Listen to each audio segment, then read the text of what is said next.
Hello, dear friends.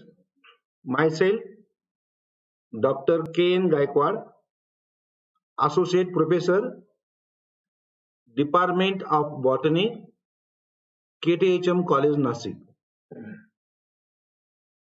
Our paper is BO 241, Botany, paper first. Title is Plant Anatomy and Embryology. Last time we have seen normal secondary growth. Under that, we have seen normal secondary growth in Helianthus anus, that means sunflower stem, and Annona squamosa. In this chapter, the remaining part is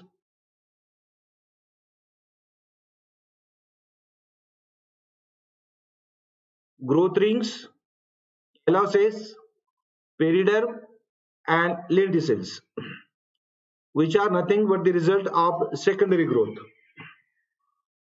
Now, first point is that development of annual rings. Perennial plants show characteristic growth layers. Growth rings appear as concentric rings in transverse section. Each ring represents a seasonal increment. In transverse section of the axis, these layers appear as in the form of rings, which are shown in this diagram. They are called annual rings. The width of growth rings varies depending upon the rate of growth of the tree. During favorable condition, growing region, narrow rings are produced, and during favorable season, the rings are produced are wide.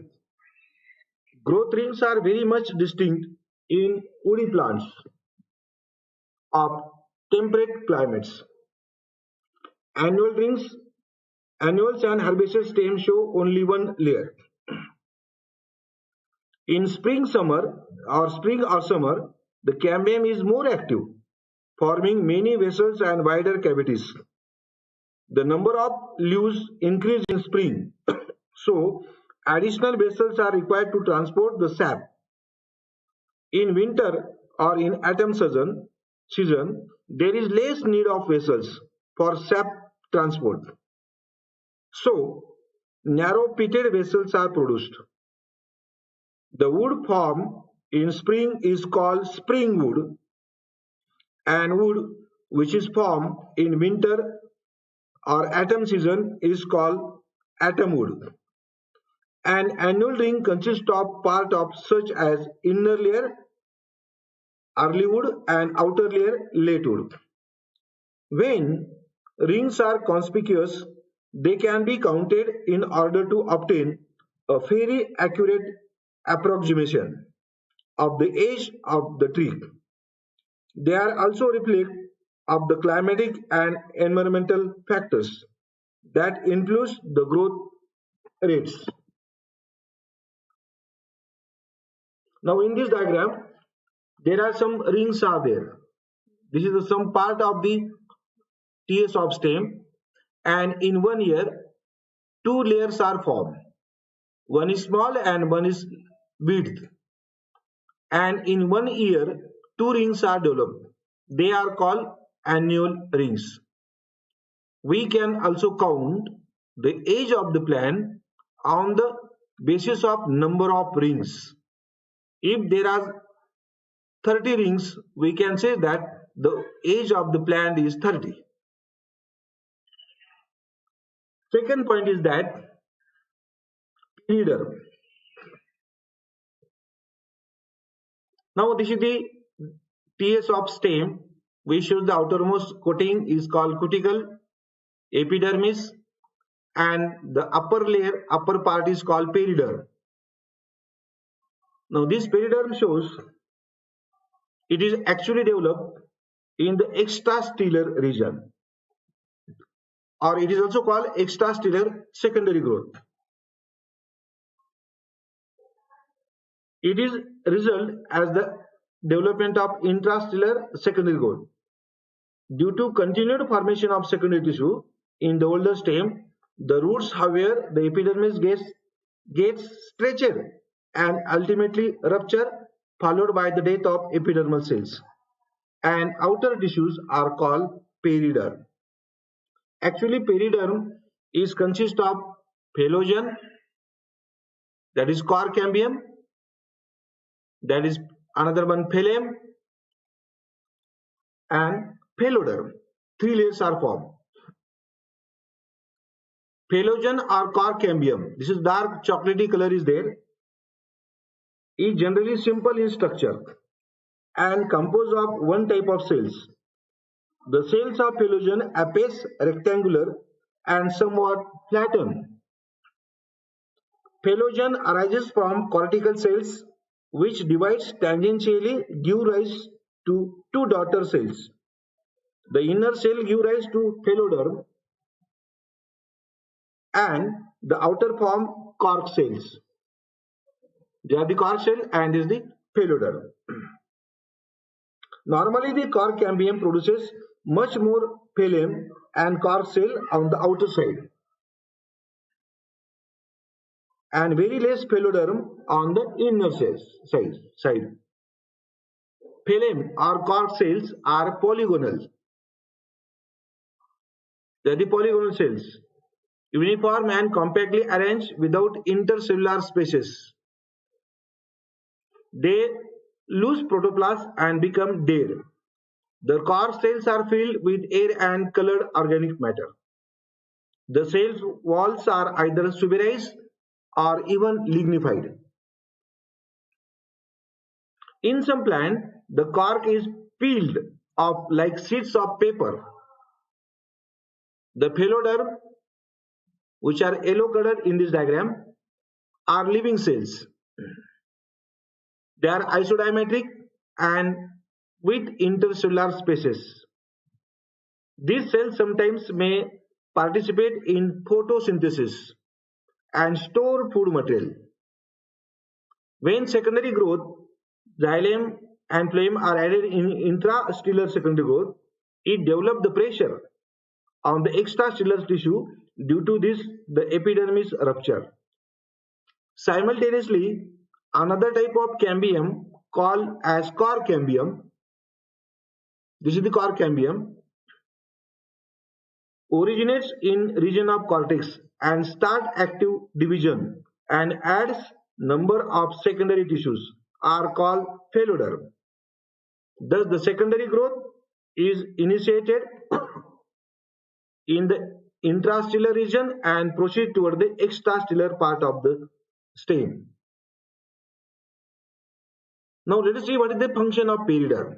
Now this is the layer of periderm, which is made up of cork cell, core cambium, pheloderm, and cortical region. This periderm forms the protective covering on the peripheral side and is impervious to air and water. Phloem or cork cells protect the inner cell from mechanical injury. And since the cell wall contains suberin, the inner cells are protected by desiccation. Third function is that phloem or cork cell are dead, so they are resistant to pressure, acids, and other chemicals. This periderm gives strength, elasticity, and weightlessness to the cork. In some plants, pheloderm possesses chloroplasts which can also perform the function photosynthesis and store the food material. This is about the periderm structure, how they are developed, and the function.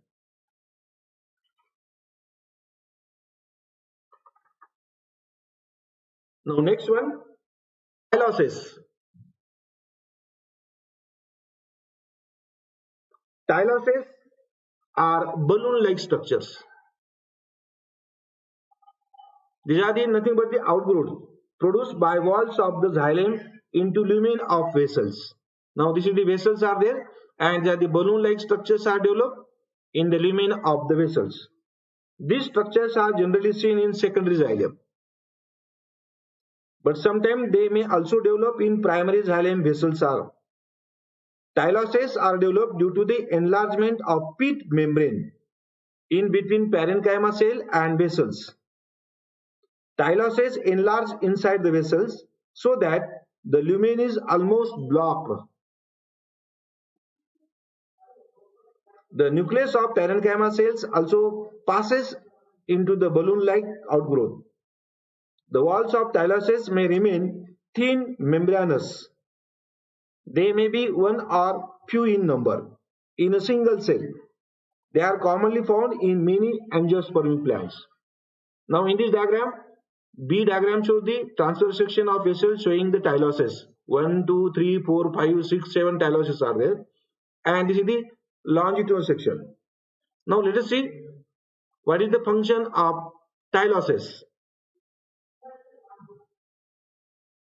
Its function is that they store the starch crystals, resin, and gums.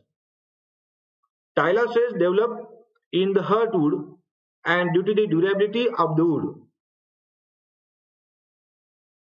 and add durability of the wood.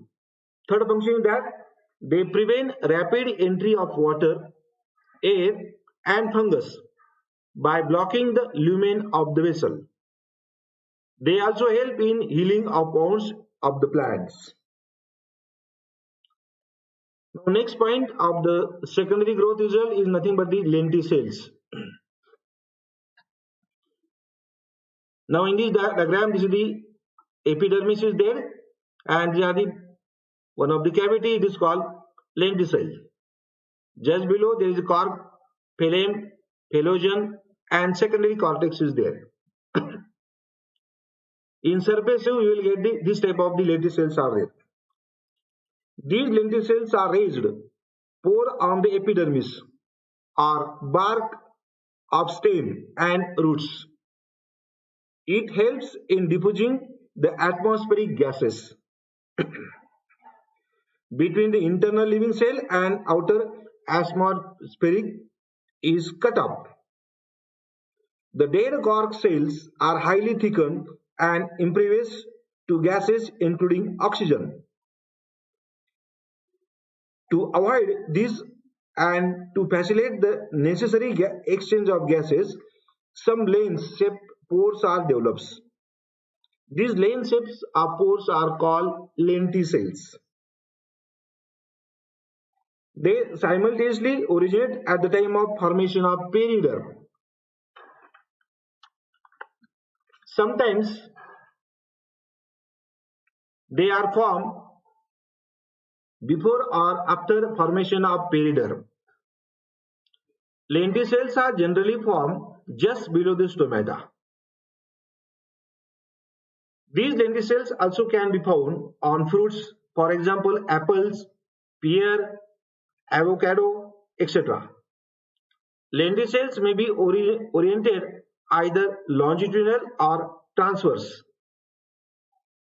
The transverse lenticels become elongated with age as axis circumferences increases and can exceed 1 centimeter in the length.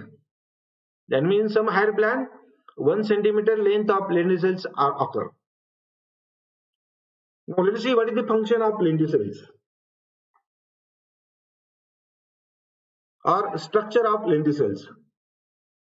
Lenticels will be epidermis, which is outermost rupture layer of cells, which is uniseriate. Then phloem is there. They are the layers of phloem. The next layer below the epidermis is phloem or core cell. These are highly thickened and form 5 to 6 layers. 1, 2, 3, 5, 4, 5, 6, 7 layers are phloems are there. Then phelogen. This is the phelogen layer. It is also known as core cambium. It divides and adds phloem or core cell to the outer side and phelodon toward the inner side. Then Second, phyloderm. These are thin wall living cells which are loosely arranged. The phyloderm is multi-layer and sometimes perform the function photosynthesis. Then some complementary cells are there at the just below the epidermis. These are formed by the division of parenchyma cell in the substomatal region. These parenchyma cells lose chlorophyll and divides into various planes, forming a mass of colorless, thin wall, loose cells known as complementary cells. Similarly, phalogen also produces loosely arranged complementary cells. Due to increase of complementary cells, epidermis get ruptured at the top and it protrudes above, appearing like many raised spots or lenticels are there. Within the complementary cells, there are some alternatively arranged layers of compact cells known as closing cells are there. These cells form a closing layer. They help in keeping the loosely arranged complementary cells in position. Now, another part of the secondary growth is nothing but the bark.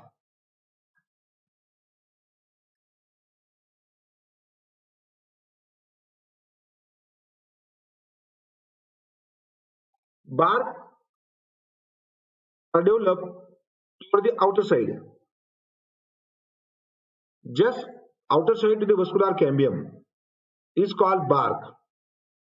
Bark includes primary phloem and cortex in the stem and primary tissue only, and primary and secondary phloem.